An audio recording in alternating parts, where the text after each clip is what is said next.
നമസ്കാരം, എഡിറ്റേഴ്സ് അവറിലേക്ക് സ്വാഗതം. പ്രധാന വാർത്ത. Flexi, life easy, electronics and home appliances.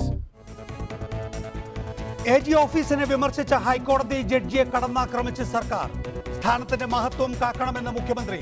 ചായത്തൊട്ടിയിൽ Veena കുറുക്കനോട് ജസ്റ്റിസിനെ ഉപമിച്ച് KC ജോസഫിന്റെ FB പോസ്റ്റ്. വിവാദമായപ്പോൾ മന്ത്രി പരാമർശം പിൻവലിച്ചു. കതിരൂർ മനോജ് വധക്കേസിൽ P ജയരാജന്റെ മുൻകൂർ ജാമ്യാപേക്ഷ തള്ളി. UAPA ചുമത്തിയ കേസിൽ ജാമ്യം കൊടുക്കാൻ പറ്റില്ലെന്ന് കോടതി.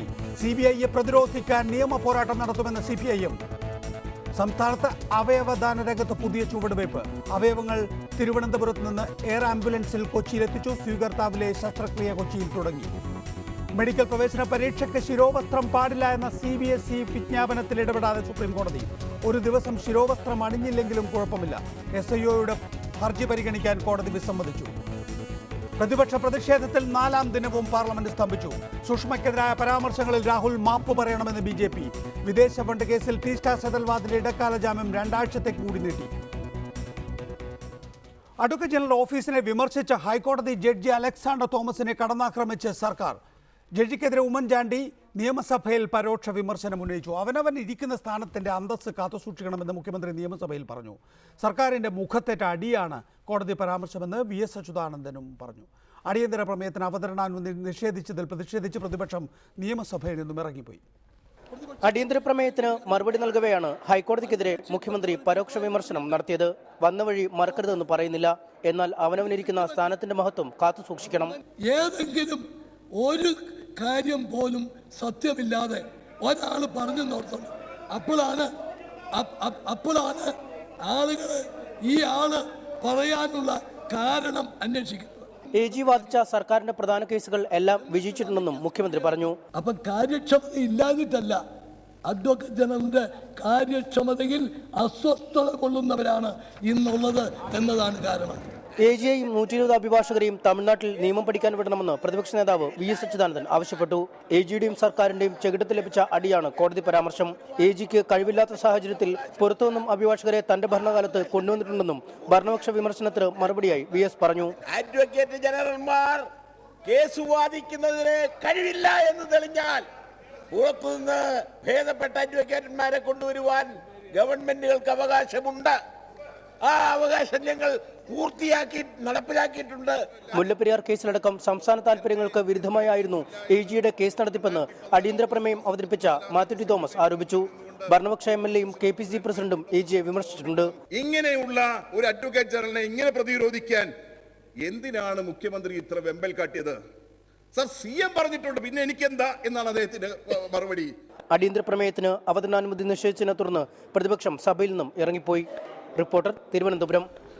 ജസ്റ്റിസ് അലക്സാണ്ടർ തോമസിനെ മന്ത്രി KC ജോസഫിന്റെ രൂക്ഷ വിമർശനം. ചായത്തൊട്ടിയിൽ വീണ കുറുക്കൻ അറിയാതെ ഓലിയിട്ട് പോയാൽ കുറ്റപ്പെടുത്താൻ കഴിയുമോ എന്ന് KC ജോസഫ് പരിഹസിച്ചു. എന്നാൽ ഈ ഫേസ്ബുക്ക് പോസ്റ്റ് വിവാദമായപ്പോൾ കുറുക്കൻ പരാമർശം മന്ത്രി പിൻവലിച്ചു. തന്റെ ഫേസ്ബുക്ക് പോസ്റ്റിലൂടെയാണ് ജസ്റ്റിസ് അലക്സാണ്ടർ തോമസിനെതിരെ മന്ത്രി KC ജോസഫ് രൂക്ഷമായ വിമർശനം അഴിച്ചുവിട്ടിരിക്കുന്നത്. പോസ്റ്റിലെ പരാമർശങ്ങൾ ഇങ്ങനെയാണ്. അറ്റോർണി ജനറലിനെ വിമർശിക്കാൻ മുഖ്യമന്ത്രിക്ക് എന്തധികാരമെന്ന ജഡ്ജിയുടെ പരാമർശം നിയമങ്ങളെക്കുറിച്ചുള്ള അദ്ദേഹത്തിന്റെ അജ്ഞതയാണ് വെളിവാക്കുന്നത്. മുഖ്യമന്ത്രിയുമായി ബന്ധപ്പെടാത്ത കേസിൽ അദ്ദേഹത്തെ വലിച്ചിഴച്ചു കൊണ്ടുവന്ന് കമന്റ് പറയാൻ അലക്സാണ്ടർ തോമസിന് എന്താണ് അധികാരം? കോടതിയുടെ മാന്യതയും അന്തസ്സും കാത്തുസൂക്ഷിക്കാൻ ജഡ്ജിമാർക്കും ചുമതലയില്ലേ? പബ്ലിസിറ്റി ക്രൈസ് എല്ലാവരെയും ബാധിച്ചാൽ എന്തു ചെയ്യും? കമന്റ് പറയുന്നവരുടെ പൂർവ്വകാല ചരിത്രം പരിശോധിച്ചാൽ അവർ പറയുന്നതിൽ അത്ഭുതപ്പെടേണ്ടതില്ല. ചായത്തൊട്ടിയിൽ വീണ് രാജാവായ കുറുക്കൻ അറിയാതെ ഓലിയിട്ട് പോയാൽ കുറ്റപ്പെടുത്താൻ കഴിയുമോ? കേരളത്തിന്റെ താൽപര്യങ്ങൾ സംരക്ഷിക്കാൻ മുഖ്യമന്ത്രിക്ക് ആരുടെയും അനുമതി ആവശ്യമില്ല. ഇന്ത്യ എന്നത് കേന്ദ്രവും സംസ്ഥാനങ്ങളും ഉൾപ്പെട്ടതാണെന്ന് ഹൈക്കോടതി ജഡ്ജിക്ക് അറിഞ്ഞുകൂടാത്ത കാര്യമാണോ? അറ്റോർണി ജനറലിന്റെ വക്താവായി മാറിയ മാന്യദേഹം കേരളത്തിലെ അഡ്വക്കേറ്റ് ജനറലിനെ വെറുതെ വിട്ടില്ല. പരാതിയുണ്ടെങ്കിൽ ചീഫ് ജസ്റ്റിസിനോടോ AGയോടോ നേരിട്ട് പറയുന്നതായിരുന്നു ഔചിത്യം. കലികാല വൈഭവം എന്നല്ലാതെ എന്തു പറയാൻ എന്ന വാക്കുകളോടെയാണ് മന്ത്രി KC ജോസഫിന്റെ പോസ്റ്റ് അവസാനിക്കുന്നത്. റിപ്പോർട്ടർ, തിരുവനന്തപുരം. ഈ വിഷയത്തിൽ ഡോക്ടർ സെബാസ്റ്റ്യൻ പോൾ, ശ്രീ PS ശ്രീധരൻപിള്ള, ഒപ്പം തന്നെ advocate Jayasankar, advocate Kaleeswaran Raj, advocate Lali Vincent എന്നിവരാണ് നമ്മോടൊപ്പം വിവിധ സ്റ്റുഡിയോകളിലും ടെലിഫോൺ ലൈനിലുമുള്ളത്.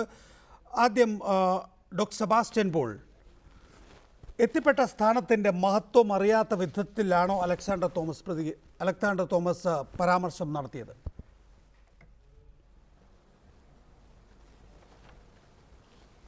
അല്ല, അങ്ങനെ പറയാൻ കഴിയില്ല. അലക്സാണ്ടർ തോമസ് നടത്തിയ പരാമർശങ്ങൾ കുറെ കൂടി മിതപ്പെടുത്തി, കുറെ കൂടി മയപ്പെടുത്തി പറയാമായിരുന്നു എന്നൊക്കെ കൂടെ നമുക്കിപ്പോൾ പറയാം. പക്ഷെ അദ്ദേഹം പറഞ്ഞ കാര്യങ്ങൾ, അദ്ദേഹത്തിൻ്റെ വിമർശനത്തിൻ്റെ സത്ത ഉൾക്കൊള്ളുമ്പോൾ അത് തീർത്തും യോഗ്യമായിരുന്നു, അങ്ങനെ തന്നെ അദ്ദേഹം പറയേണ്ടിയിരുന്നു എന്ന് പറയാതിരിക്കാൻ നിവൃത്തിയില്ല. കാരണം അഡ്വക്കേറ്റ് ജനറൽ എന്നത് ഭരണഘടനാപരമായ സ്ഥാപനമാണ്, ഗവൺമെൻറ്റിൻ്റെ വക്കീലാണ്. പക്ഷെ അദ്ദേഹം ഗവൺമെൻറ്റിൻ്റെ കേസുകൾ ജയിക്കുക, മന്ത്രിമാരുടെ വ്യക്തിപരമായ കേസുകൾ നടത്തുക എന്നതല്ല അദ്ദേഹത്തിൻ്റെ ജോലി. കേരളത്തിലെ നിയമവാഴ്ച സംരക്ഷിക്കുന്നതിൽ ഏറ്റവും പ്രധാനപ്പെട്ട പങ്ക് വഹിക്കേണ്ട ആളാണ് അഡ്വക്കേറ്റ് ജനറൽ. പക്ഷെ അദ്ദേഹത്തിൻ്റെ കോടതിയിലെ പ്രവർത്തനം കാര്യക്ഷമമാകുന്നില്ല. അദ്ദേഹത്തിൻ്റെ ഓഫീസിലെ 120ഓളം വക്കീലന്മാർ, ഗവൺമെൻറ് പ്ലീഡർമാർ, അവർ കോടതിയുടെ കേസ് നടത്തിപ്പിന് കോടതിയെ ശരിയായി സഹായിക്കുന്നില്ല. അങ്ങനെയുള്ള ഒരു അവസ്ഥയിലാണ് അലക്സാണ്ടർ തോമസിന് ആ പരാമർശം നടത്തേണ്ടി വന്നത്. ഒരു കേസിനെ സംബന്ധിച്ച രേഖ ആവശ്യപ്പെട്ടു, മാസങ്ങൾ കഴിഞ്ഞു, ആ രേഖ എത്തുന്നില്ല. അത് ഒറ്റപ്പെട്ട സംഭവമല്ല, പല കേസുകളിലും അത് തന്നെ ആവർത്തിക്കുന്നു. അപ്പോഴാണ് കുറേ മാസങ്ങൾക്ക് മുമ്പ് ജസ്റ്റിസ് ഹാറൂൺ അൽ റഷീദ് പറഞ്ഞതിന് തുടർച്ച എന്നോണം ജസ്റ്റിസ് അലക്സാണ്ടർ തോമസിനും ഈ കാര്യങ്ങൾ പറയേണ്ടി വന്നത്. Advocate Lali Vincent, KPCC vice president, Shrimati Lali Vincent, judge നടത്തുന്ന പരാമർശങ്ങൾക്ക് കോൺഗ്രസ് പാർട്ടി, ഇന്ന് KPCC vice president Shri MM ഹസനും KC ജോസഫും നിയമസഭയ്ക്ക് പുറത്തും മുഖ്യമന്ത്രി നിയമസഭയ്ക്കകത്തും അതിരൂക്ഷമായ വിമർശനമാണ്, വ്യക്തിപരമായി ആക്ഷേപിച്ചുകൊണ്ടുള്ള വിമർശനമാണ്.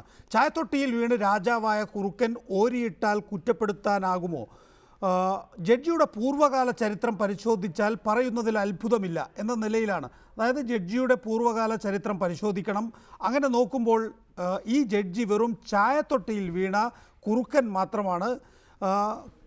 സ്വാഭാവികമായും ഒരു ഘട്ടം വരുമ്പോൾ സ്വന്തം സ്വഭാവം ഈ ജഡ്ജി, അതായത് ജസ്റ്റിസ് അലക്സാണ്ടർ തോമസ് എടുക്കും എന്നുമുള്ള ഗ്രാമവികസന PRD മന്ത്രി KC ജോസഫിൻ്റെ സാംസ്കാരിക മന്ത്രിയുടെ നിലപാടിനോട് യോജിക്കുന്നുണ്ടോ KPCC?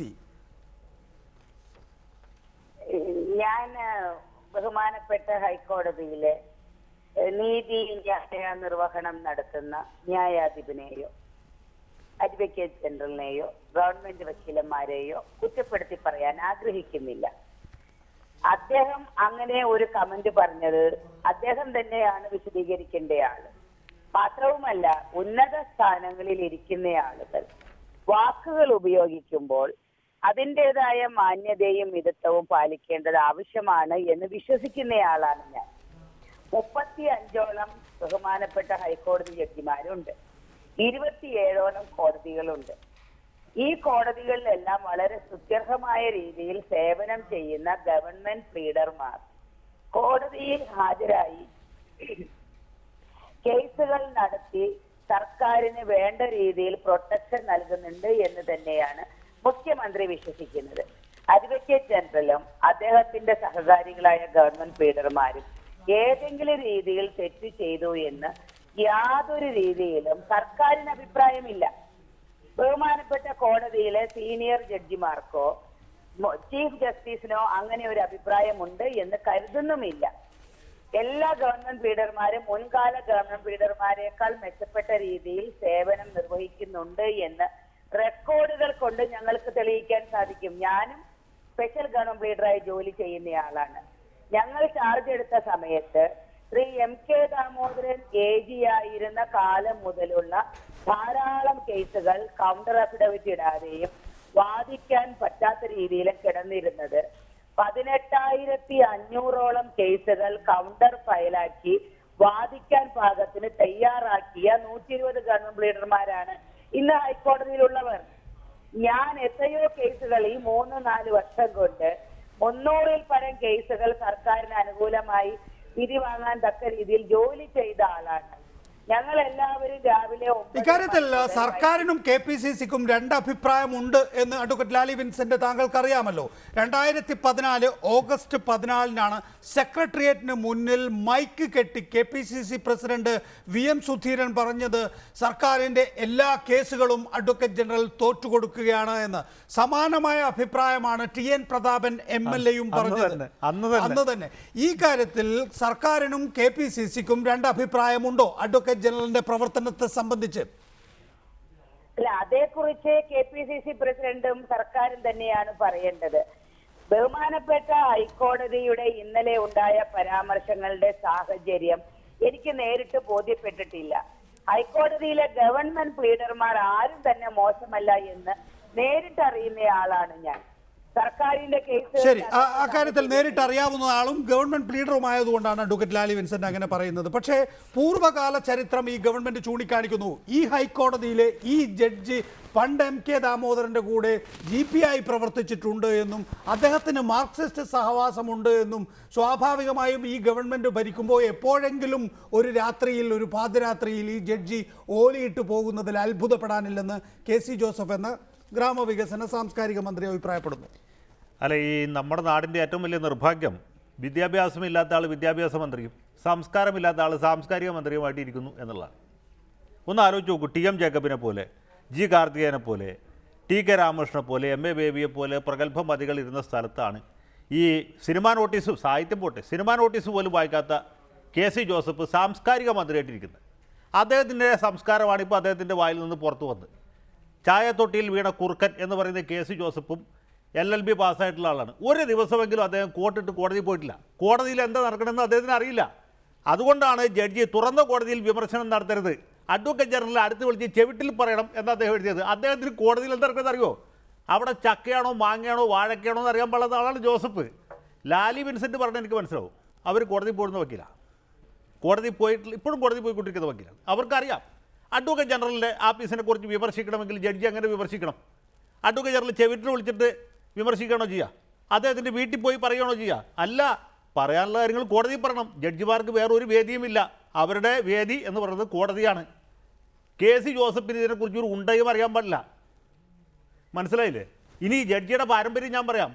ഇദ്ദേഹം ഡൽഹി യൂണിവേഴ്സിറ്റിയിൽ നിന്ന് വളരെ ഉയർന്ന നിലയിൽ LLB പാസ്സായിട്ടുള്ള ആളാണ്. അതിനുശേഷം ഇംഗ്ലണ്ടിൽ പോയി ഉപരിപഠനം നടത്തിയിട്ടുള്ള ആളാണ്. അല്ലാണ്ട് KC ജോസഫിൻ്റെ തൊട്ട് ബസ്സിന് കല്ലെറിഞ്ഞ് നേതാവായ ആളല്ല, ബസ്സിന് അള്ളു വെച്ച് നേതാവായ ആളല്ല. മനസ്സിലായില്ലേ? ഉമ്മൻചാണ്ടിയെ പോലെ ബെസിലിയോസ് കോളേജിലെ ഒരു യൂണിയൻ ചെയർമാൻ മുഖ്യമന്ത്രിയായ ആളല്ല. മനസ്സിലായോ?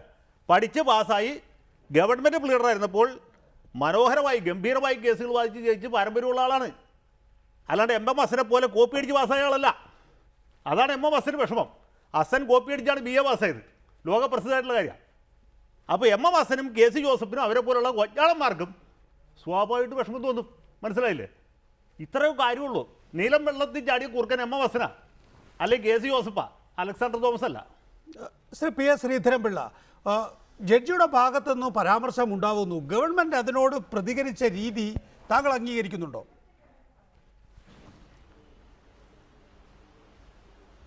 ഞാൻ ഒരിക്കലും അംഗീകരിക്കുന്നില്ല. കാരണം ഇതൊരു യഥാർത്ഥ ഒരു സംസ്കാരത്തിൻ്റെ പ്രശ്നമാണ്. ഞാൻ ചോദിക്കട്ടെ, എൻ്റെ പാർട്ടി ഇന്നത്തെ പ്രധാനമന്ത്രിക്കെതിരായി, ഞങ്ങളുടെ നേതാക്കന്മാർക്കെതിരായി, ഞങ്ങളുടെ കർണാടകത്തിലെ ഒരു മുഖ്യമന്ത്രിക്കെതിരായി, അതിൻ്റെ പേരിൽ ഒരു മന്ത്രിസഭ തന്നെ ഞങ്ങൾക്ക് നഷ്ടപ്പെട്ട അധികാരം നഷ്ടപ്പെട്ടവരാണ്. ഞങ്ങൾ എവിടെയെങ്കിലും ഒരു കേസിൽ, അതുപോലെ ഞങ്ങൾ അയോധ്യ പ്രശ്നത്തിൻ്റെ പേരിൽ കണ്ടംപ്റ്റ് ഓഫ് കോർട്ട് സുപ്രീം കോടതി കല്യാൺ സിംഗിനെ ശിക്ഷിച്ചതാണ്. ഏതെങ്കിലും ഒരു സംഭവത്തിൽ ആ വിധി പറഞ്ഞ ന്യായാധിപനെതിരായിട്ട് ഒരു വാക്കെങ്കിലും പറഞ്ഞതായിട്ട് ഈ ചർച്ച പങ്കെടുക്കുന്ന ആർക്കെങ്കിലും ചൂണ്ടിക്കാണിക്കാൻ സാധിക്കുമോ? അങ്ങനെയാണ് നമുക്ക് എതിരായിട്ട് പറഞ്ഞേക്കാം. ഇപ്പോൾ ഞാൻ സെൻട്രൽ ഗവൺമെൻറ്റിൻ്റെ മെയിൻ കൗൺസിലായിട്ട് ഇതുപോലെ 19 വക്കീൽമാരുമായിട്ടുള്ള ഒരു സംവിധാനത്തിൻ്റെ തലവനായിട്ട് അവിടെ ഇരുന്നതാണ് 2001, 2003 കാലഘട്ടത്തിൽ. ധാരാളം കേസുകളിൽ വക്കീൽമാർ ഹാജരാവാതിരിക്കും, അല്ലെങ്കിൽ കൗണ്ടർ കൊടുക്കാതിരിക്കും, കോടതികൾ അതിരൂക്ഷമായ അഭിപ്രായ പ്രകടനം നടത്തും. പക്ഷെ അത് നമ്മളവിടെ പോയി കണ്ടപ്പോൾ പെട്ടെന്ന് തന്നെ അത് ഉടനെ ചെയ്യാം എന്ന് പറഞ്ഞുകൊണ്ട് അതൊക്കെ പാച്ചപ്പ് ചെയ്യുന്ന ജോലിയാണ് സെൻട്രൽ ഗവൺമെൻറ് സീനിയർ സ്റ്റാൻഡിംഗ് കൗൺസിലായിട്ടുള്ള തലവനായാലും കേരള സർക്കാരിൻ്റെ തലവനായാലും ചെയ്യേണ്ടതായിട്ടുള്ളത്. അതിന് പകരമായിട്ട് ഉടനെ തന്നെ എല്ലാവരെയും വിളിച്ചു കൂട്ടി ഇതൊരു ഇഷ്യൂ ആക്കുകയും മുഖ്യമന്ത്രിയെ പോലുള്ള ആൾക്കാർ രംഗത്തിറങ്ങുകയൊക്കെ ചെയ്യുമ്പം എനിക്കൊന്നേ പറയാനുള്ളൂ, വളരെ അപകടകരമായൊരു പ്രവണതയാണ് സർക്കാരിൻ്റെ ഭാഗത്തുണ്ടായിട്ടുള്ളത്. അഡ്വക്കേറ്റ് ജനറൽ ഇക്കാര്യത്തിൽ ആത്മസംയമനം പാലിക്കേണ്ടതായിരുന്നു. ജഡ്ജിനെ സംബന്ധിച്ചിടത്തോളം നേരത്തെ എൻ്റെ സുഹൃത്തുക്കൾ, അഭിഭാഷകരായ സുഹൃത്തുക്കൾ പറഞ്ഞതുപോലെ ഇൻറ്റഗ്രിറ്റിയുടെ കാര്യത്തിൽ ആർക്കും സംശയിക്കാനാത്തൊരു ജഡ്ജിയാണ്. പിന്നെ അദ്ദേഹം, ഞാൻ ചോദിക്കട്ടെ നികേഷേ, അദ്ദേഹം കൈകാര്യം ചെയ്ത പ്രശ്നം എന്താ? ഏറ്റവും വലിയ മനുഷ്യാവകാശ ലംഘനത്തോട് ബന്ധപ്പെട്ട ഫണ്ടമെൻ്റൽ റൈറ്റ്സിൻ്റെ വയലേഷനാണ്. ഇന്ത്യൻ കോൺസ്റ്റിറ്റ്യൂഷൻ്റെ ഏറ്റവും വലിയ മർമ്മം എന്താ? ഫണ്ടമെൻ്റൽ റൈറ്റ്സ് സംരക്ഷിക്കുക എന്നുള്ളതാണ്. അങ്ങനെ ഒരു സംഭവത്തിൽ അനധികൃതമായി അറസ്റ്റ് ചെയ്യപ്പെട്ട് പീഡിപ്പിച്ച് ഒരു അഭിഭാഷകൻ ഉൾപ്പെടെയുള്ള ആളുകളെ സംബന്ധിച്ച് പ്രശ്നം വന്നപ്പം മാസങ്ങളായിട്ടും റിപ്പോർട്ട് കൊടുക്കുന്നില്ലെങ്കിൽ ഒരു ദിവസം കൊണ്ട് 24 മണിക്കൂർ കൊണ്ട് ഏത് റിപ്പോർട്ട് കേരളത്തിൽ ശേഖരിക്കാനുള്ള അത്യന്താധുനികമായ സൗകര്യം നമ്മുടെ പോലീസിനുണ്ട്, അഡ്വക്കേറ്റ് ജനറൽ ഓഫീസിനുണ്ട്. അത് കൊടുക്കുന്നില്ല, നീട്ടിക്കൊണ്ട് പോയിട്ട് അവരെ വീണ്ടും പീഡിപ്പിക്കുമ്പം ആ കാര്യത്തിൽ ഒരു അഭിപ്രായം ഒരു ജഡ്ജി പറഞ്ഞത് അദ്ദേഹത്തിന് ആർജവമാണ് കാണിക്കുന്നത്. ഇന്ന് ഒരു സാധാരണ ജഡ്ജിമാരൊക്കെ ഏതാണ്ട് ഭരണ സംവിധാനത്തെ പിന്താങ്ങുന്ന ഒരവസ്ഥയിലേക്ക് ജുഡീഷ്യറി നിബന്ധിച്ചുകൊണ്ടിരിക്കുന്നു എന്ന് ഏറ്റവും കൂടുതൽ വേദനയോടെ പറയേണ്ടി വരുന്ന ഒരാളാണ് ഞാൻ. അങ്ങനെയുള്ളിടത്തൊരു എക്സെപ്ഷനായിട്ട് ഞാൻ ഈ ജഡ്ജിനെ കാണുന്നു. അദ്ദേഹം ചങ്കൂറ്റത്തോടെ എന്തും വരട്ടെ, കല്ലെറിയട്ടെ, കല്ലേറ് കൊള്ളാം, ഏകപക്ഷീയമായിട്ടായിരിക്കും, എനിക്ക് തിരിച്ചു പറയാൻ അതിന് അവകാശമില്ല, പക്ഷെ എല്ലാവരും കല്ലെറിയുകയാണ്. ഈ അപകടകരമായ സ്ഥിതി ഒരിക്കലും UDF-നോ കോൺഗ്രസ് സംസ്കാരത്തിനോ യോജിച്ചതല്ല.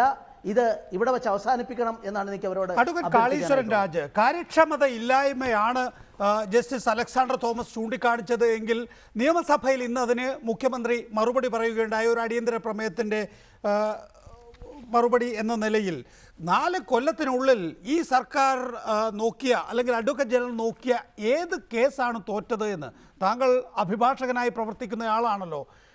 ഏത് കേസാണ് മുഖ്യമന്ത്രി ചോദിക്കുകയാണ്. എനിക്ക് വിശ്വാസമുണ്ട്. മാത്രമല്ല, ഏത് കേസാണ് സംസ്ഥാനത്തിന് വേണ്ടി ഈ അഡ്വക്കേറ്റ് ജനറൽ തോറ്റത് എന്നൊരു ചോദ്യം നമ്മുടെ മുന്നിൽ ഉണ്ടാകുമ്പോൾ മുഖ്യമന്ത്രിക്ക് ഗവൺമെൻറ്റിന് കൃത്യമായ ബോധ്യമുണ്ട്. സംസ്ഥാന താല്പര്യം പരിഗണിച്ചതുകൊണ്ട് തന്നെയാണ് ഈ അഡ്വക്കേറ്റ് ജനറൽ മുന്നോട്ട് പോകുന്നത് എന്ന്. അല്ല, ഈ കാര്യത്തിൽ ഏത് കേസാണ് തോറ്റത് എന്നത് യഥാർത്ഥത്തിൽ വിചിത്രമായൊരു ചോദ്യമാണ്. തീർച്ചയായിട്ടും അത് ഒരു ഓഡിറ്റ് ചെയ്യപ്പെടേണ്ടുന്ന കാര്യമാണ്. എല്ലാ കേസുകളും മാധ്യമങ്ങളിൽ വരുന്നവയല്ല.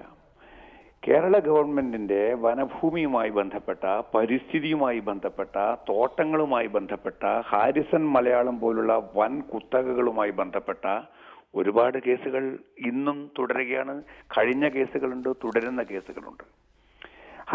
ടാറ്റ പോലുള്ള വൻ കുത്തകകളുമായിട്ടുള്ള കേസുകൾ, അതുപോലെ ഭൂമി സംബന്ധിച്ചിട്ടുള്ള കേസുകൾ, വനം കയ്യേറ്റം സംബന്ധിക്കുന്ന കേസുകൾ, വിദ്യാഭ്യാസ നയം +2 അലോട്ട്മെന്റുമായി ബന്ധപ്പെട്ട കേസിലെ ജസ്റ്റിസ് രാമേന്ദ്ര മേനോൻ അടക്കമുള്ള ന്യായാധിപരുടെ വിമർശനാധിഷ്ഠിതമായിട്ടുള്ള വിധികൾ, ഇതൊക്കെ തന്നെ വളരെ വിശദമായിട്ടുള്ള പരിശോധനയ്ക്ക് വിധേയമാക്കി ഓഡിറ്റ് ചെയ്യപ്പെടേണ്ട, ഗവൺമെന്റ് തലത്തിൽ ഓഡിറ്റ് ചെയ്യപ്പെടേണ്ടുന്ന കാര്യമാണ്. അത് കേവലം ചില പ്രധാനപ്പെട്ട കേസുകൾ, ഭൂമി ഇടപാട് സംബന്ധിച്ചിട്ടുള്ള കേസുകൾ, കളമശ്ശേരി പോലുള്ള കേസുകൾ, അല്ലെങ്കിൽ ആ രീതിയിലുള്ള ബാർ കേസിലെ ചില ഉത്തരവുകൾ, ഇത് പത്രങ്ങളിൽ വന്നവയാണ്, മാധ്യമങ്ങളിൽ വന്നവയാണ്. ഇവയിലുപരി ആയിട്ടുള്ള ഒരു ഓഡിറ്റ് നടത്താതെ വളരെ കൃത്യമായിട്ടുള്ള ചില കേസുകളിൽ ഗവൺമെന്റ്, ഇവിടെ ചോദിച്ച ചോദ്യത്തിന് ഞാൻ നന്ദി പറയുകയാണ്. കേസുകൾ തോൽക്കുക ജയിക്കുക ഉപരിയായിട്ടാണ് ഒരു ഭരണഘടനാ സംവിധാനത്തിൽ വ്യവഹാരങ്ങളെ കാണേണ്ടത്. സർക്കാർ കേവലം ഒരു വ്യവഹാരിയല്ല എന്നുള്ളത് നമ്മുടെ മുഖ്യമന്ത്രിയും അഡ്വക്കേറ്റ് ജനറലും ഇനിയെങ്കിലും മനസ്സിലാക്കേണ്ടതാണ്. ചില കേസുകളിലെങ്കിലും ഞാൻ പറയാം, തെറ്റായ നിലപാടുകളുടെ അടിസ്ഥാനത്തിൽ സർക്കാർ ജയിക്കുമ്പോൾ പോലും ജനങ്ങൾ തോൽക്കുകയാണ് ചെയ്യുന്നത്. വിദ്യാഭ്യാസ നയവുമായി ബന്ധപ്പെട്ട +2 ക്ലാസുകളുമായി ബന്ധപ്പെട്ടിട്ടുള്ള കേസിൽ ആ രീതിയിലുള്ളൊരു ഗോപ്യമായ രീതിയിലുള്ള +2 അലോട്ട്മെന്റ് അഥവാ ഹൈക്കോടതി ശരിവെക്കുകയാണെങ്കിൽ അവിടെ സർക്കാർ ജയിക്കുകയാണ് എന്ന് ഞാൻ പറയില്ല, അവിടെ ജനങ്ങൾ തോൽക്കുകയാണ് ചെയ്യുന്നത്. ഗവൺമെന്റിന് സ്വകാര്യ വ്യക്തികൾക്ക് ഉള്ളതിന് അതീതമായ ഒരു വ്യവഹാര നയം, ലിറ്റിഗേഷൻ പോളിസി ഉണ്ടാകേണ്ടതായിട്ടുണ്ട്. ഞാൻ പറഞ്ഞു തരാം. എൻഡോസൾഫാൻ വിഷയത്തിൽ അവർക്കുള്ള നഷ്ടപരിഹാരം ലഭിക്കുവാൻ വേണ്ടി, താങ്കൾക്ക് ഓർമ്മയുണ്ടാകും, നമ്മുടെ മാധ്യമങ്ങളിൽ വന്ന വലിയ തലയുള്ള ആ കുട്ടി, സിനാന എന്ന രീതിയിലോ മറ്റോ ആണ് ആ കുട്ടിയുടെ പേര്. അവർക്കുള്ള നഷ്ടപരിഹാരം അടക്കം കിട്ടുവാൻ വേണ്ടിയിട്ടുണ്ടായ പൊതു താല്പര്യ വ്യവഹാരത്തെ പോലും നഖശിഖാന്തം എതിർക്കുകയാണ് ഗവൺമെന്റ് ചെയ്തത്. ആ രീതിയിലുള്ള സത്യവാങ്മൂലം, ആ കേസ് തള്ളണം എന്നാവശ്യപ്പെട്ട ഒരു കേസിൽ ഗവൺമെന്റ് ജയിച്ചിട്ടില്ല. ജയിക്കുകയാണെങ്കിൽ ഞാൻ പറയും അവിടെ അഡ്വക്കേറ്റ് ജനറലോ അല്ലെങ്കിൽ മുഖ്യമന്ത്രിയോ ജയിക്കുന്നു എന്ന് എനിക്ക് അഭിപ്രായമില്ല. ഏതായാലും ജനങ്ങൾ തോൽക്കുന്ന ഒരു കേസായിരിക്കും അത്. ഈ സ്വകാര്യമായിട്ടുള്ള പല കേസുകളിലും എന്താണ് സംഭവിക്കുന്നത് എന്ന് ഓഡിറ്റ് ചെയ്യപ്പെടുന്നില്ല. അതുകൊണ്ടാണ് ഈ ചർച്ചകൾ ഇതിനു മുമ്പ് സൂചിപ്പിച്ച വിധത്തിലുള്ള ആക്ഷേപങ്ങൾ, വിമർശനങ്ങൾ ഭരണകക്ഷിയുടെ നേതാക്കന്മാരിൽ നിന്നും ഉണ്ടായിട്ടുള്ളതെന്ന് ഞാൻ കരുതുന്നു. അതവിടെ ഇരിക്കട്ടെ. അതിലുപരിയായി ഇപ്പോൾ ഞാൻ ഇവിടെ എന്തുകൊണ്ടാണ് ഇങ്ങനെ സംഭവിക്കുന്നത് എന്നുള്ള കാര്യം ഇപ്പോൾ ജസ്റ്റിസ് അലക്സാണ്ടർ തോമസ് ഉന്നയിച്ച, ഞാനിവിടെ ഈ ചർച്ചയിൽ പങ്കെടുത്ത ശ്രീ ജയശങ്കറിന്റെയും ശ്രീ ശ്രീധരൻ പിള്ളയുടെയും അഭിപ്രായങ്ങളോട് പൂർണ്ണമായും യോജിക്കുകയാണ്. ഇപ്പോ ജസ്റ്റിസ് അലക്സാണ്ടർ തോമസിന്റെ ഭാഗത്തു നിന്നുണ്ടായിട്ടുള്ള വിമർശനങ്ങൾ നമ്മുടെ നാട്ടിൽ എല്ലാവരും പറയുന്നു ഇത് ചേംബറിൽ വെച്ച് ചർച്ച ചെയ്യപ്പെടേണ്ടതാണ്. എനിക്ക് അത്ഭുതം തോന്നുന്നു. അഡ്വക്കേറ്റ് ജനറലിനെതിരായിട്ടുള്ള ഭരണഘടനാ സ്ഥാപനമായിട്ടുള്ള അഡ്വക്കേറ്റ് ജനറലിന്റെ ഓഫീസിനെതിരായിട്ടുള്ള വിമർശനങ്ങൾ ഒരു ന്യായാധിപൻ തീർച്ചയായും കോടതിയിൽ വെച്ച് തന്നെയാണ് നടത്തേണ്ടത്. അതുകൊണ്ടാണ് ബെന്താമിന്റെ വളരെ പ്രസിദ്ധമായിട്ടുള്ള നിരീക്ഷണമുണ്ട്.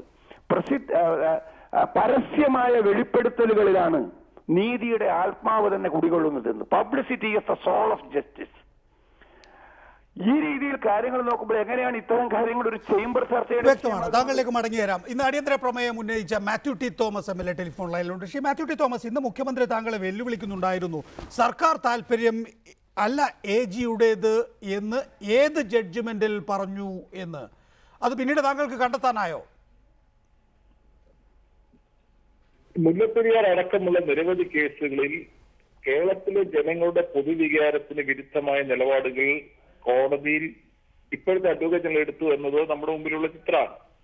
ബഹുമാനപ്പെട്ട മുഖ്യമന്ത്രി അത് ചോദിച്ചപ്പോ ഞാൻ നോക്കി പറയാമെന്ന് പറഞ്ഞിരുന്നു. പക്ഷെ അദ്ദേഹത്തിന് അപ്പോൾ തന്നെ വേണം. എന്ന് മാത്രമല്ല, അദ്ദേഹം കടത്തി പറഞ്ഞു വെല്ലുവിളി വരുന്ന കടലാസിൽ ഒപ്പിടുന്ന ആളാണോ താങ്കൾ എന്ന് എന്നോട് ചോദിക്കുക. വളരെ മുഖ്യമന്ത്രിയുടെ പദവിക്ക് അത് ഭൂഷണമാണെന്ന് അദ്ദേഹം തീരുമാനിച്ചോട്ടെ.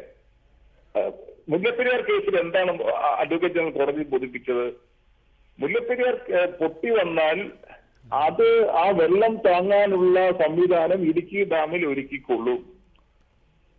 മുല്ലപ്പെരിയാർ ഇരുകരയിലുമുള്ള ആളുകളെ സ്കൂളുകളിൽ മാറ്റി താമസിപ്പിക്കാൻ നടപടി സ്വീകരിക്കും. ഇതൊക്കെ പ്രായോഗികമല്ലല്ലോ. അവിടെയാണ് കോടതി അന്ന് പരാമർശനം നടത്തിയത്. സംസ്ഥാനത്തിലെ ജനങ്ങളുടെ താല്പര്യവും അഡ്വക്കേറ്റ് ജനറൽ പറയുന്നതും തമ്മിൽ മാച്ച് ചെയ്യുന്നില്ല. അത് മുഖ്യമന്ത്രി അപ്പൊ ചോദിക്കുമ്പോൾ പെട്ടെന്ന് ഞാൻ ഓർത്ത് പറയാൻ കഴിഞ്ഞില്ല. ഞാൻ പിന്നീട് പറയാൻ പറയുമ്പോൾ അദ്ദേഹത്തിന് അപ്പൊ തന്നെ പറയാം. അദ്ദേഹത്തിന് ഇപ്പൊ എല്ലാത്തിനും തെളിവും കൃത്യതയാണല്ലോ വേണ്ടത്. പക്ഷേ മുഖ്യമന്ത്രി വ്യക്തമാണ്. ആ കാര്യത്തിൽ ഇപ്പോൾ താങ്കളുടെ നിലപാട് വ്യക്തമായി. പക്ഷേ അഡ്വക്കേറ്റ് ജയശങ്കർ, ഇവിടെ മുഖ്യമന്ത്രി ചോദിക്കുന്ന ചോദ്യമുണ്ട്. 4 വർഷത്തിനകം ഒരു കേസും തോറ്റിട്ടില്ല എന്ന് പറയുമ്പോൾ എടുത്തു കാണിക്കാൻ ഇന്ന കേസ് തോറ്റു എന്ന് പറയാനില്ലാത്തൊരവസ്ഥ പ്രതിപക്ഷത്തിനുണ്ടായിരുന്നു നിയമസഭയിൽ. പ്രതിപക്ഷക്കാർ കേസ് പഠിക്കാതെ പോയതിന് എനിക്ക് ഉത്തരവാദിത്വമില്ല.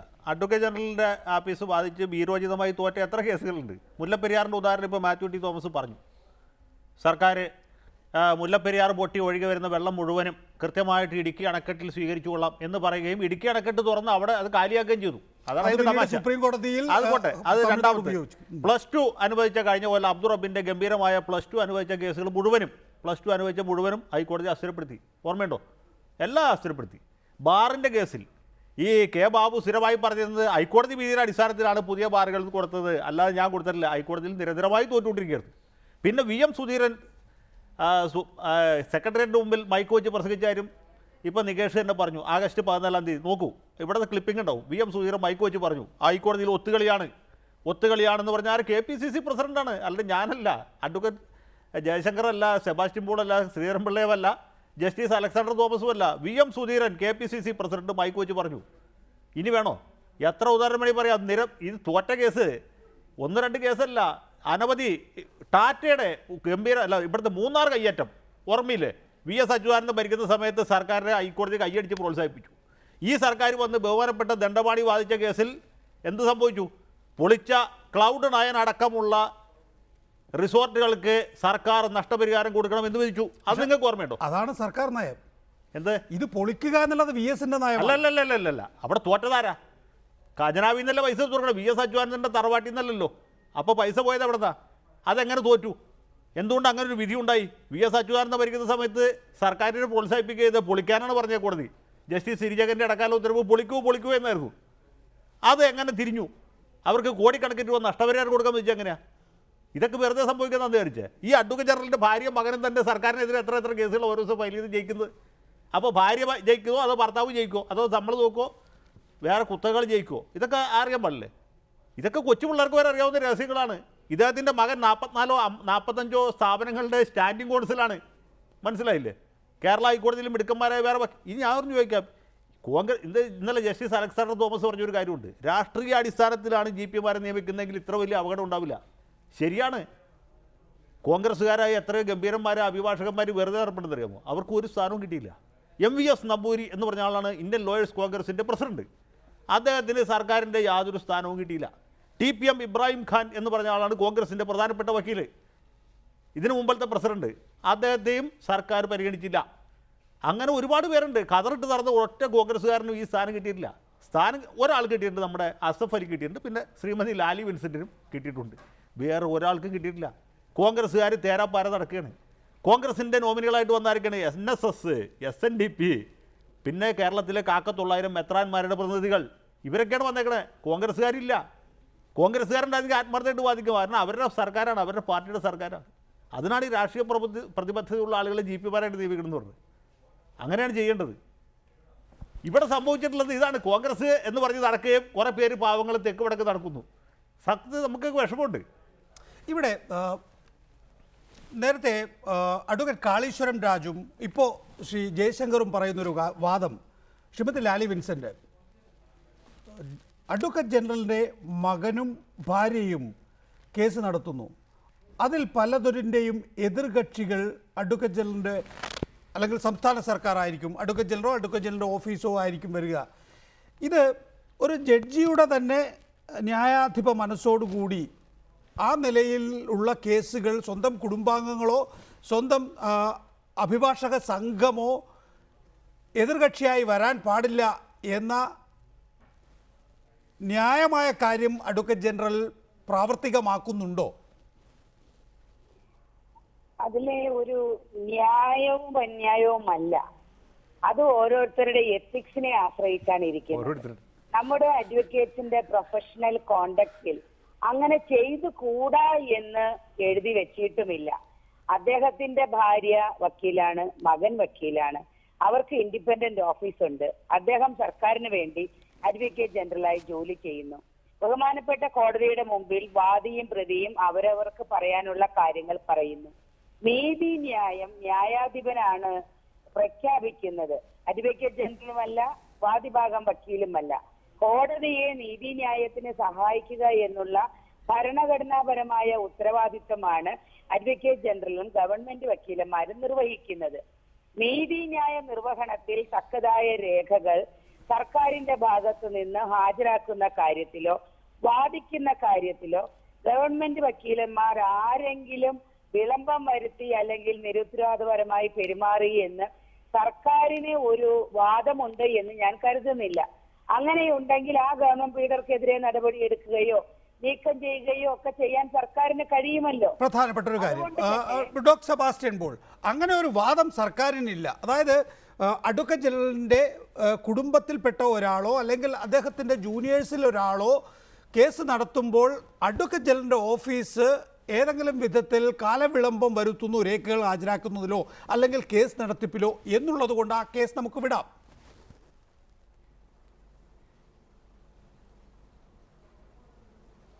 അല്ല, അങ്ങനെ വിടാൻ കഴിയില്ലല്ലോ. കാരണം നീതി നിർവഹണം എന്നത് നിഷ്പക്ഷമായി നീതിപൂർവകമായി നടക്കേണ്ട ഒന്നാണ്.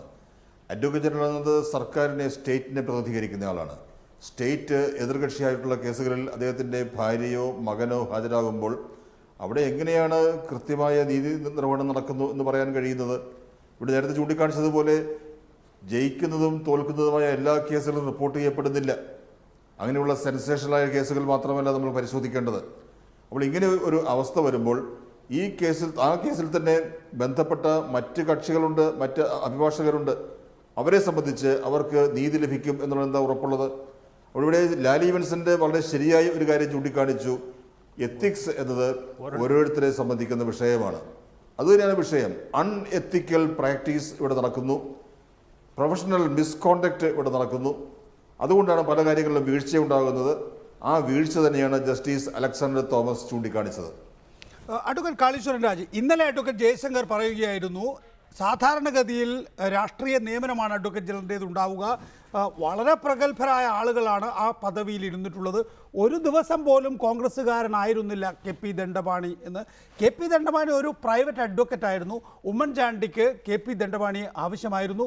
ഇന്ന് ഉമ്മൻചാണ്ടി ആ കസേരയിൽ ഇരിക്കുന്നുണ്ടെങ്കിൽ അതിൻ്റെ പ്രധാനപ്പെട്ട കാരണക്കാരിൽ ഒരാൾ KP ദണ്ഡപാണിയാണ് എന്ന കാര്യത്തിൽ തർക്കമില്ല. അതുകൊണ്ട് തന്നെ ഈ പറയുന്ന എത്തിക്സ് ഈ നിലയിൽ മതി എന്ന് സർക്കാർ തീരുമാനിക്കുന്നു. അത് ഒരു ദുരന്തമാണ്. നിർഭാഗ്യകരം എന്നതിലുപരി അതൊരു ദുരന്തമാണ്.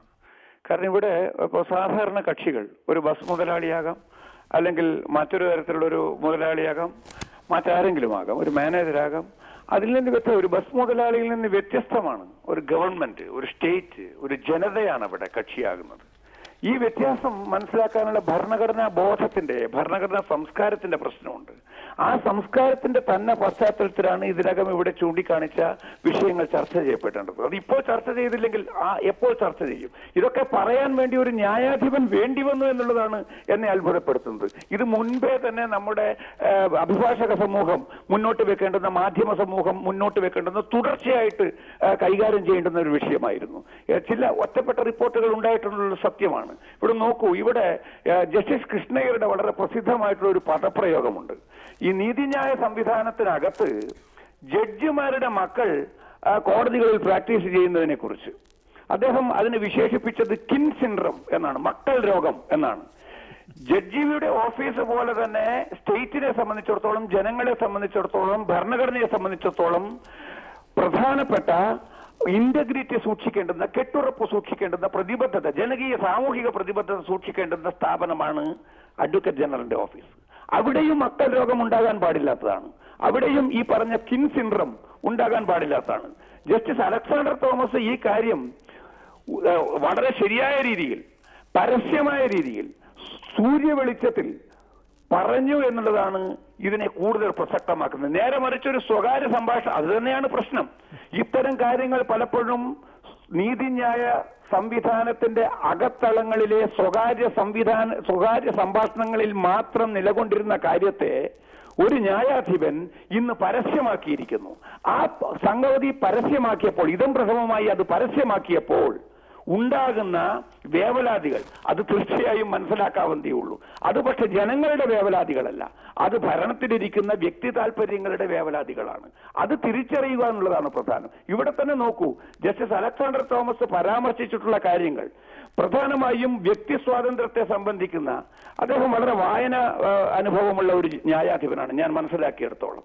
അദ്ദേഹത്തിന് പറയുന്ന കാര്യങ്ങൾക്ക് ഹ്യൂമൻ ലിബർട്ടിയെ, ഇൻഡിവിജ്വൽ ലിബർട്ടി പോലുള്ള വ്യക്തി സ്വാതന്ത്ര്യത്തിന്റെയും പൗരസ്വാതന്ത്ര്യത്തിന്റെയും അടിസ്ഥാനത്തിൽ സതുദ്ദേശത്തോടു കൂടി നടത്തിയ ചില ശ്രമങ്ങൾ, അതിന്റെ ഭാഗമായിരുന്നു ഈ പറയുന്ന പോലീസ് സംവിധാനത്തെ, വിജിലൻസ് സംവിധാനത്തെ രാഷ്ട്രീയ വിമുക്തമാക്കുക എന്നുള്ളത്. അത് സുപ്രീം കോടതി വിധിയെ പിന്തുടർന്നുകൊണ്ടുള്ള ഒരു നീക്കം മാത്രമായിരുന്നു. ഇത്തരത്തിലുള്ള ഒരു കാര്യങ്ങളിലും ഭരണഘടനാപരമായ ബോധം കാണിക്കാതെ കേവലം ഇതെല്ലാം തന്നെ വാണിജ്യ വിഷയങ്ങളാണ്, കച്ചവട വിഷയങ്ങളാണ്, പങ്കുപറ്റുന്നതിനുള്ള വിഷയങ്ങളാണ് എന്നുള്ള രീതിയിൽ മൊത്തം സംവിധാനത്തെ തന്നെ കച്ചവടവൽക്കരിക്കുന്ന, അല്ലെങ്കിൽ ചരക്കുവൽക്കരിക്കുന്ന ഒരു അവസ്ഥാവിശേഷം ഉണ്ടായിരിക്കുന്നു. ഇത് ഒരു 5 വർഷത്തേക്ക് കൂടി നീണ്ടുപോവുകയാണെങ്കിൽ നമ്മുടെ ജനാധിപത്യം തന്നെ ഒരു പക്ഷേ മൊത്തമായി വിൽക്കപ്പെടാം. ശ്രീ പി എസ് ശ്രീധരൻപിള്ള, നേരത്തെ അഡ്വക്കേറ്റ് കാളീശ്വരൻ രാജു ചൂണ്ടിക്കാണിച്ചത് തന്നെയാണ് പ്രധാനപ്പെട്ട വിഷയം. ഇന്ന് നിയമസഭയിൽ മുഖ്യമന്ത്രി പരിഹസിച്ചതും അതിനെ തന്നെയാണ്. വിജിലൻസ് ഡിപ്പാർട്ട്മെൻറ്റുമായി ബന്ധപ്പെട്ട വിധി, അതിലൊരു മാറ്റം വരുത്തണം എന്നാണ് ഒരു ഐഡിയ മുന്നോട്ട് വരുന്നത് എങ്കിൽ അക്കാര്യത്തിൽ ജനാധിപത്യ ശൈലിയിൽ ചർച്ച ആവശ്യമല്ലേ എന്ന് മുഖ്യമന്ത്രി ചോദിക്കുന്നു. അതൊരു ജഡ്ജ്മെൻറ്റിലൂടെയാണോ ഉണ്ടാകേണ്ടത്? അതിനൊരു അമിക്കസ് ക്യൂറിയെ നിയോഗിക്കുന്നു. ആരെയാണ്? എറണാകുളം ഹൈക്കോടതിയിൽ അത് പാട്ടാണ്, അത് അനുവദിക്കില്ല എന്നാണ്. എന്താണ് അതിൽ നിന്ന് ഉദ്ദേശിക്കുന്നത് എന്ന് എനിക്ക് വ്യക്തമായിട്ടില്ല. ഞാൻ നേരത്തെ ശ്രീ മാത്യു ടി തോമസിനോടും ചോദിച്ചിരുന്നു എന്തായിരുന്നു അദ്ദേഹം ഉദ്ദേശിക്കുന്നത് എന്ന്. അദ്ദേഹത്തോട് തന്നെ ചോദിക്കണം. ഒരു ജഡ്ജ്മെൻറ്റിൻ്റെ ഭാഗമായി അല്ലെങ്കിൽ ഒരു അഭിഭാഷകനെ വെച്ചത് അവിടെ പാട്ടാണ് എന്നാണ് മുഖ്യമന്ത്രി പറയുന്നത്. അപ്പോൾ ഈ നിലയിൽ മുഖ്യമന്ത്രിക്ക് ജനാധിപത്യ വ്യവസ്ഥയിൽ ജുഡീഷ്യറിയിൽ നിന്നും ഒരു കടന്നുകയറ്റം ഉണ്ടാകുന്നു എന്ന് തോന്നലുണ്ടാകുന്നു. അപ്പോൾ ജഡ്ജിയെക്കുറിച്ച് മുഖ്യമന്ത്രി പറയുന്നത് എത്തിപ്പെടുന്ന സ്ഥാനത്തിൻ്റെ ഉത്തരവാദിത്തവും മഹത്വവും മറക്കരുത്, കഠിനാധ്വാനത്തിലൂടെയാണ് ഓരോരുത്തരും ഓരോ സ്ഥാനത്തെത്തുന്നത്, അതുകൊണ്ട് വന്ന വഴി മറക്കരുത് എന്ന് മുഖ്യമന്ത്രി ഒരു ജഡ്ജിയോട് നിയമസഭയിൽ ആവശ്യപ്പെടും. ഇത് 2 സംവിധാനത്തിൻ്റെ ക്ലാഷ് അല്ലേ?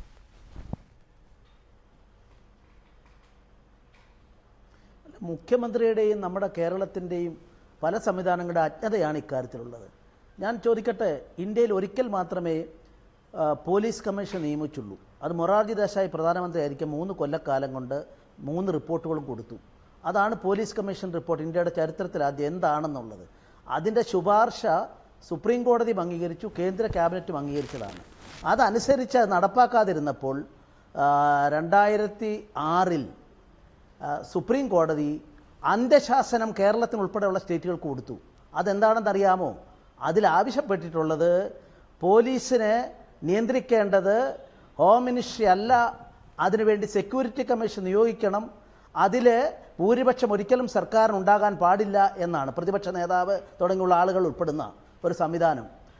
അതിനെ അട്ടിമറിച്ച സംസ്ഥാനമാണ് കേരളം. 2015 നിയമം ആരും, ഒരു മീഡിയയും ആരും അത് നോക്കിയില്ല, അത് ഇന്ന് വരെ നടപ്പാക്കിയിട്ടില്ല. അതുകൊണ്ട് ബഹുമാനപ്പെട്ട ഈ ന്യായാധിപൻ അദ്ദേഹം അലക്സാണ്ടർ തോമസ് വിജിലൻസിനെ സ്വതന്ത്രമാക്കണമെന്ന് പറഞ്ഞിട്ടുണ്ടെങ്കിൽ സുപ്രീം കോടതിയുടെ വിധി അനുസരിച്ച് 1/1/2007 മുതൽ നമ്മുടെ പോലീസ് സംവിധാനം സ്വതന്ത്രമാക്കണം, വിജിലൻസ് അതുപോലെ കുറ്റാന്വേഷണ സംവിധാനവും ലോ ആൻഡ് ഓർഡർ പോലീസും രണ്ടാക്കണം. സ്പെസിഫിക്കായി കൊടുത്ത നിർദ്ദേശം അട്ടിമറിച്ചത് UDF ഉം LDF ഉമാണ്. 2015 നിയമം രണ്ടുപേരും കൈയടിച്ച് പാസ്സാക്കി, അവരുടെ അധികാരം വിട്ടുകൊടുക്കാൻ തയ്യാറായില്ല.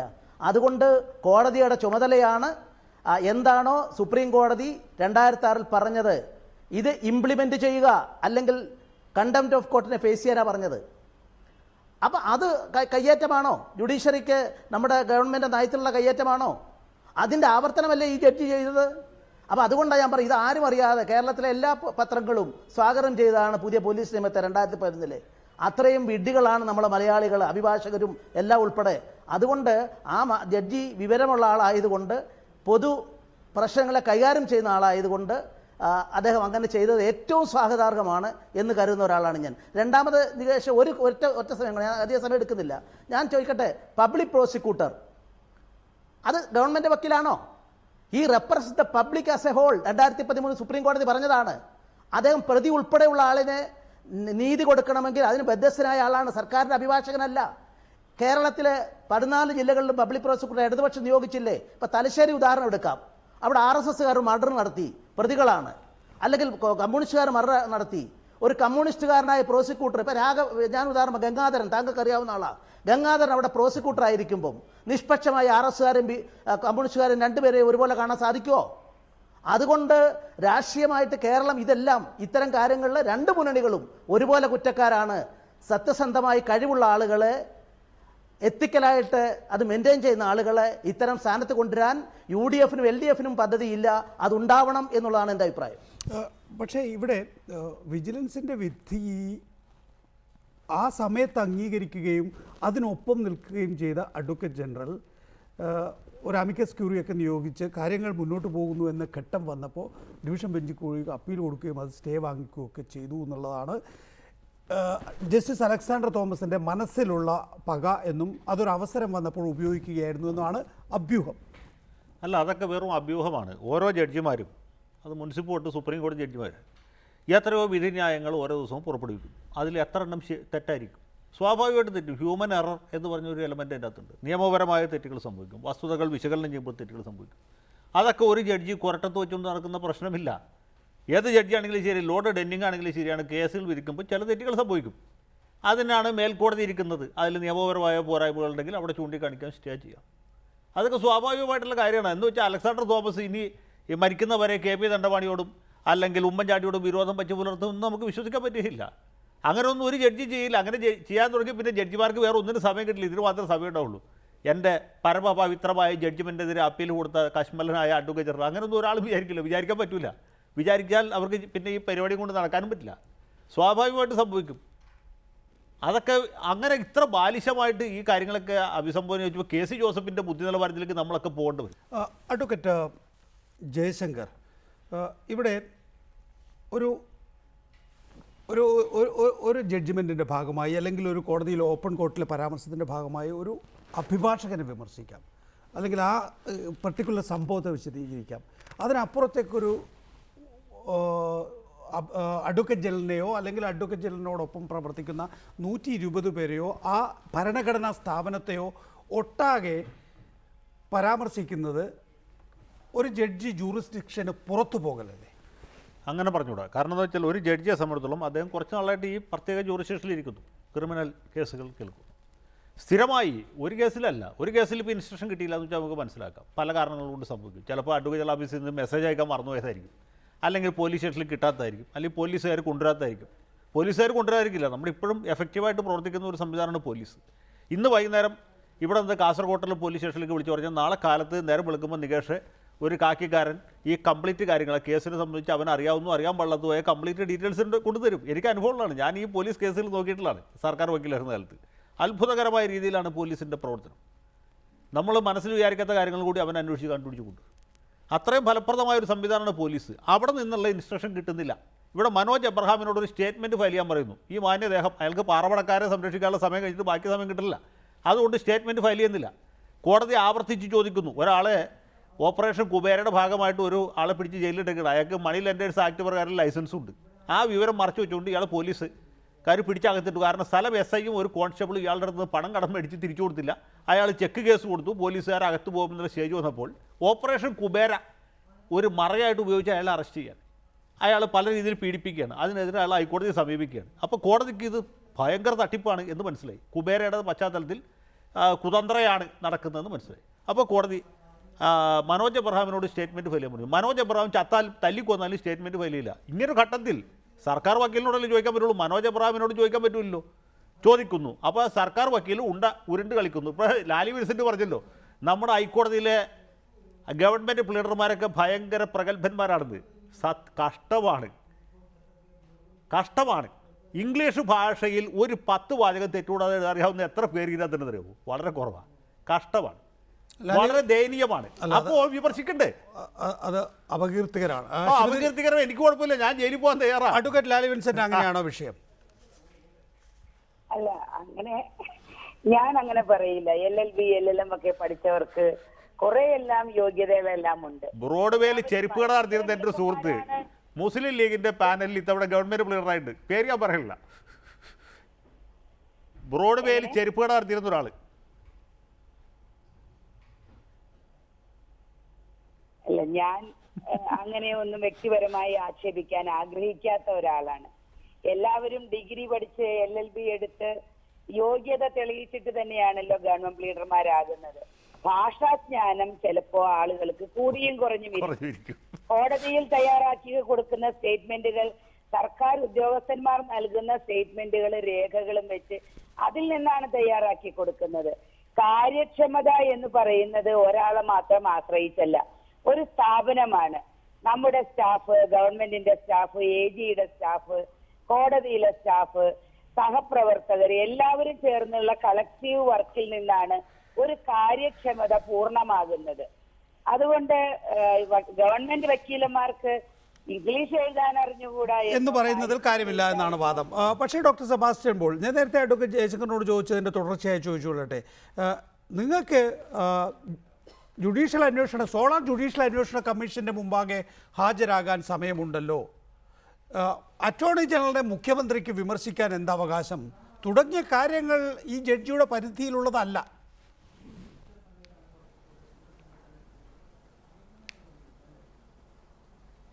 അല്ല, അത്രയും വിമർശനം ഞാൻ വാസ്തവത്തിൽ അംഗീകരിക്കുകയാണ്.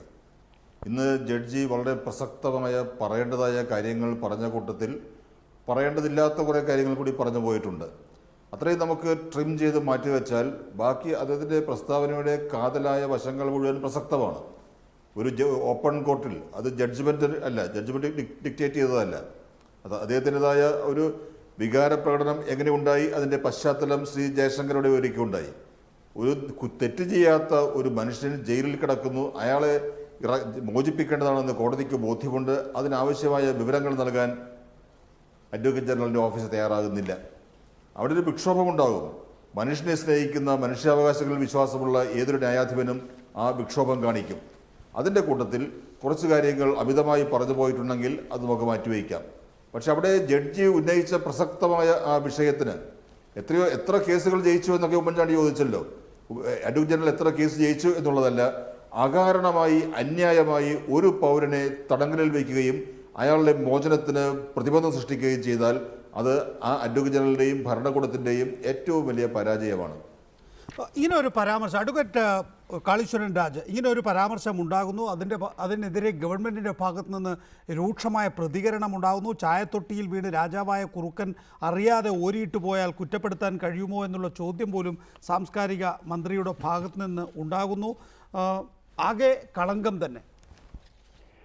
ഇവിടെ ഈ ജസ്റ്റിസ് അലക്സാണ്ടർ തോമസ് ഉന്നയിച്ച കാര്യങ്ങളിൽ അല്ലെങ്കിൽ വിമർശനങ്ങളിലെ ഉള്ളടക്കമാണ് പരിശോധിക്കപ്പെടേണ്ടത്. അതാണ് ജനങ്ങളെ സംബന്ധിച്ചിടത്തോളം പ്രധാനമായ കാര്യം.